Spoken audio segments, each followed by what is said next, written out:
তো আমরা নতুন বাড়িতে চলে গেছি ঠিকই, কিন্তু পুরনো বাড়িতে এমন অনেক কিছু ইনভিটেশন পাই, আর সেই জন্য আমাদের আবার বারবার ফিরে আসতে হয়। যেমন আজকেও আরেকজন কলিগের বাড়িতে আমরা ইনভিটেশন পেয়েছিলাম ডিনারের জন্য, আর তাই আজকে চলে এসেছিলাম ম্যানচেস্টারে। এবার এখানে মেন জিনিসটা হচ্ছে, এখন যেহেতু ক্রিসমাস টাইম চলছে, তাই বিভিন্ন জায়গায় ক্রিসমাস মার্কেট বসেছে, আর সেগুলো আজকে তোমাদের এই ফাঁকে একটু ঘুরিয়েও দেখাতে পারবো। ম্যানচেস্টারে বহু বছর ধরেই এই ক্রিসমাস মার্কেট হচ্ছে, কিন্তু এই বছর সেটা 27তম মার্কেট বসেছে। আর এই ক্রিসমাস মার্কেট বসেছে প্রায় 9টি জায়গায়, যেমন cathedral street, corn street, cathedral and corn street, Saint an square, Albert square, central market, সমস্ত জায়গায় বসাতে এই মার্কেট চারিধারে যেমন আলোড়ন সৃষ্টি করেছে, আর তেমনি মানুষের ঢল। দেখে বুঝতে পারবেন মানুষের মাথা মানুষ খাচ্ছে। তবে আজকে আমি যেখানে এসেছি সেটা হলো মার্কেট স্ট্রিটের মেলাটা। 7ই নভেম্বর থেকে 22শে ডিসেম্বর পর্যন্ত এই মেলাটা চলছে। আর এটা যেহেতু একদমই আমাদের পুরনো বাড়ির কাছাকাছি ছিল, বেশিরভাগ সময় আমরা এই মেলাটাতেই আসতাম।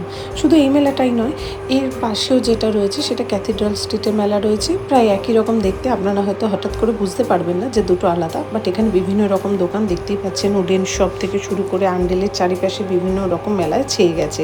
আর এখানে হ্যান্ডমেড জিনিস, হ্যান্ডমেড ফুড, ক্র্যাফট আইটেম সমস্ত কিছু প্রচুর পরিমাণে বিক্রি হচ্ছে।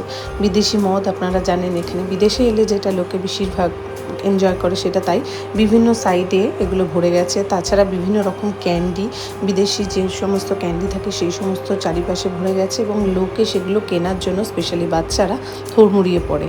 আর তাছাড়া এখানে এখন যেহেতু ক্রিসমাসের জন্যই এই সমস্ত মেলা বসে, তাই দুর্গাপুজোর আগে যেমন আমরা কেনাকাটা করি পুজোয় পড়ার জন্য, তেমনি ক্রিসমাসের আগেও এরা এখান থেকে বহু জিনিস ক্রিসমাসের জন্য কিনে রাখে নিজের জন্য, আর কিনে রাখে অপরকে গিফট করার জন্য।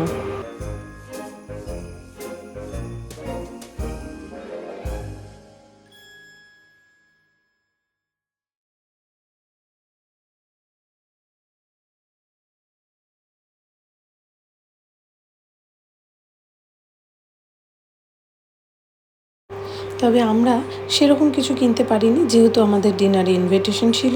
তাই জন্য আমরা কিনেছিলাম একটা চকলেট বক্স, আর নিয়ে গেছিলাম কিছু ফুল। সেটা আপনারা নিশ্চয়ই ভিডিওটা দেখেছেন, দেখে জানাবেন এগুলো আপনাদের কেমন লাগলো।